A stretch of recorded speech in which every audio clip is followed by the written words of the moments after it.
Hey, good afternoon, Justice Warriors. It is November 17th, Thursday. It's just a few minutes before 2, and I'm just trying to put out a quick afternoon video. I've got some kind of groundbreaking information, and let me just spill it.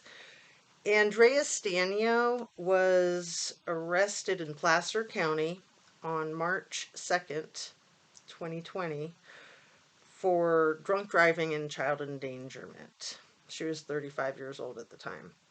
So Andrea Stanio, as you probably are aware, is Trinity Backus's biological mother. I have heard on the YouTube gossip that she has been in recovery for the last couple of years. So good for her for that. Definitely want to, you know, give her accolades for getting it together.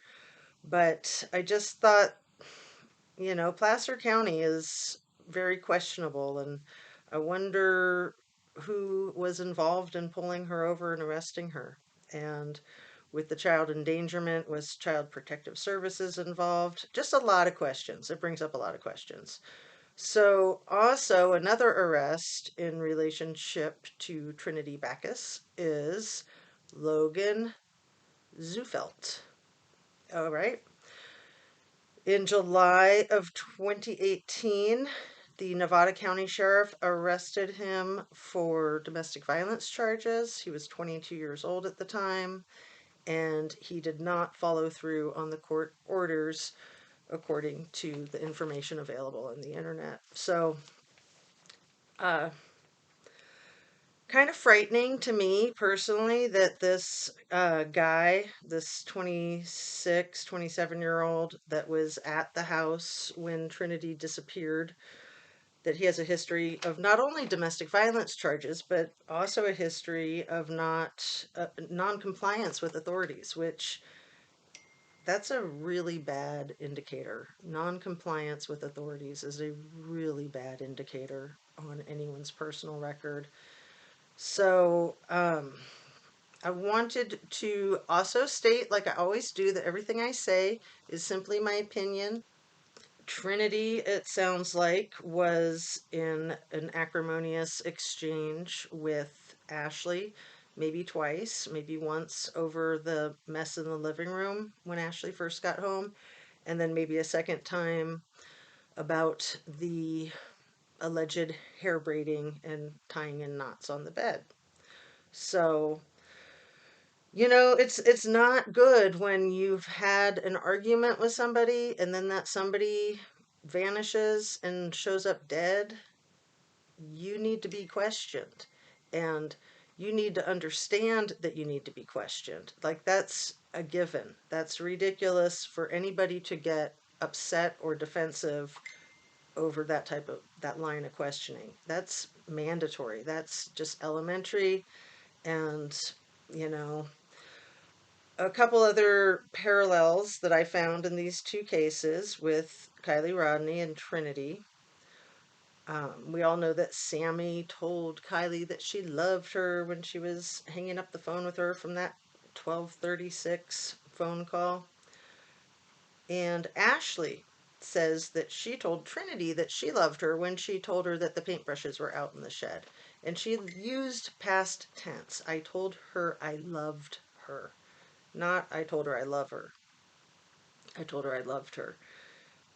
Also, in reference to speaking of Trinity in the search, Ashley said that she was wanting to bring her home, and this was before they knew if she was dead or alive. And to me, bringing somebody home is sort of what you do when they're deceased. So that was just alarming. That was in that big post that she put up the day before yesterday that I read in one of my, I think it was in my live yesterday morning. So that's the big stuff that I wanted to communicate with you guys right now. Also, let's see. The bringing her home reminds me a lot of things that Jagger and Mags and Kate and Sammy were saying about Kiely Rodni. in those early days, that they just wanted to bring her home. And it's just kind of a weird phrase to use if you're thinking a person is still alive, in my humble opinion. So, the dogs stopped at the gate at the end of the driveway, according to this case with Trinity and her disappearance. So there were scent dogs that picked up her scent and could follow her out to the driveway to the gate, but not outside the gate. So a lot of people think that that could mean that she got into a car. And some people seem to think that the dogs need more training, or that the dogs made an error. In my experience, scent dogs are pretty reliable. So I just thought I would put my 2 cents out about that. I think that's everything I have for the moment. Oh, one more thing. Um, Sunshine Fowler, so that's Frances Fowler's mother. There's also a Summer Fowler who showed up in a lot of the chats on the Kiely Rodni case. Summer Fowler, I believe, lives in Truckee, and I have no idea if she's related to Sunshine Fowler and Frances Fowler.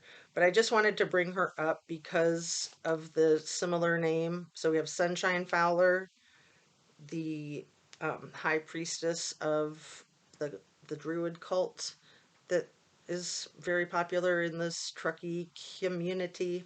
And Sunshine Fowler is the person that was at Kiely's service, her celebration of life service. She's the mother of Frances Fowler, and I have no information if there's any relation between Sunshine Fowler and Summer Fowler. But I just wanted to point that out because I know a lot of people have been wondering, is there a connection? Or some people thought that Sunshine was Frances's sister, or that maybe Summer was his sister. Frances has one brother in the information that I've seen. So, you know, as I'm getting ready to sign off, I just want to bring up Jagger and his strange behavior with these photographs that he's been posting the last couple of days of the silver CRV with Long Live Kiely painted on the steering wheel, the steering column, and a little photograph like in the dash near the uh, mileage and gas tank indicators. A little photograph that's really hard to tell what it is. I don't know if anybody has figured out what it is and wants to put it in the comments, but I just wanted to address his strange behavior with the vehicle and with the posts that he's been doing, because it seems to me that it's more of his narcissistic behavior, in your face, look at me and what I can get away with. So that's my 2 cents on that. Um, I am just, I'm very somber about these cases and this pattern of young women disappearing, winding up dead, and law enforcement not arresting anybody. At the very least, I think all three of these cases, Paisley, Kiely, and Trinity, have people that probably need to be arrested for dealing drugs at the very least. Like, again, like that's just basic, baseline, absolutely essential.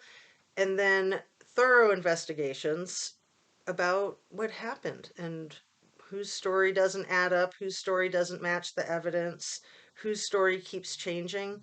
These changing stories are very, very concerning. So on that, I'm going to sign off. Thank you for watching. Keep asking the tough questions. Keep the pressure on. I think that these girls, in my opinion, they really can't rest in peace until there's justice. That's just my opinion. So, peace out. Take care of yourself. Have a good afternoon. Drink your water. I always like to be a good role model. All right. I was thirsty too. So, eat healthy, eat your protein, your fruits and vegetables, get your exercise, stretch, relax, be nice to people, make sure people are nice to you, and just take really good care of yourself. Take really good care of the people around you and your plants and animals. Everything. Take care of everything, right? And on that, thanks again for watching. I'll see you on the next one. Thanks.